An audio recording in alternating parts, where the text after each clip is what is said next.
Hi guys, ಇವತ್ತು ನಾನು ಪಾಹಿ ಶಾಂತ ಭುವನೇಶ್ವರ ಸಾಂಗ್ ಹೇಳ್ಕೊಡ್ತೀನಿ. ನೀವು ಅದನ್ನು ನನ್ನ ಥರಾನೇ ಹೇಳಿ, ಅವಾಗ ನಿಮಗೆ ನನ್ನ ಥರಾನೇ ಬರುತ್ತೆ. ನೋಡಿ, ಫಸ್ಟು ನಾನು ನಿಮಗೆ ತೋರಿಸ್ತೀನಿ ಇದು ಹೇಗಿದೆ, ಮತ್ತು ನೀವು ಬರ್ಕೊಳ್ಳಬಹುದು. पाहि शान्तभुवनेश्वर सुमनोहर भुवनसार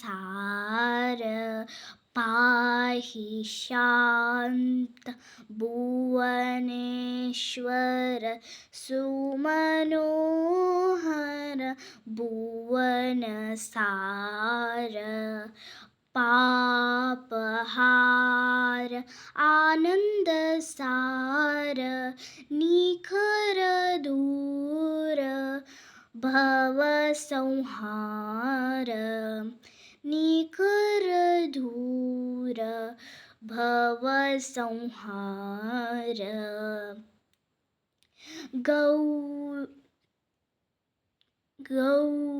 गौरीनाथ शिव पावन नित्य ध्यान परिशोधन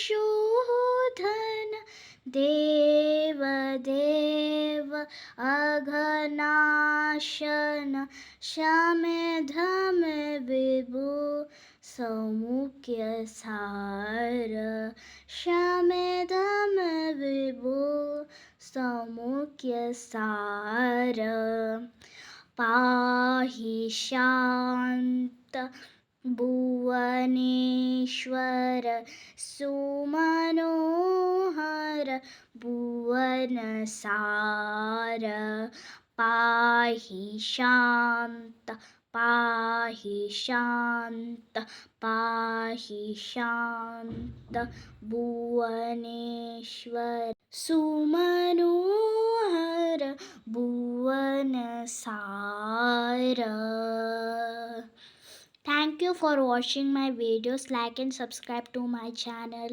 Next time ನಾನು ನಿಮಗೆ ಇನ್ನೊಂದು ಹೇಳ್ಕೊಡ್ತೀನಿ, ಅದನ್ನು ನೀವು ನೋಡಿ ಕಲ್ತ್ಕೊಬೋದು. Thank you.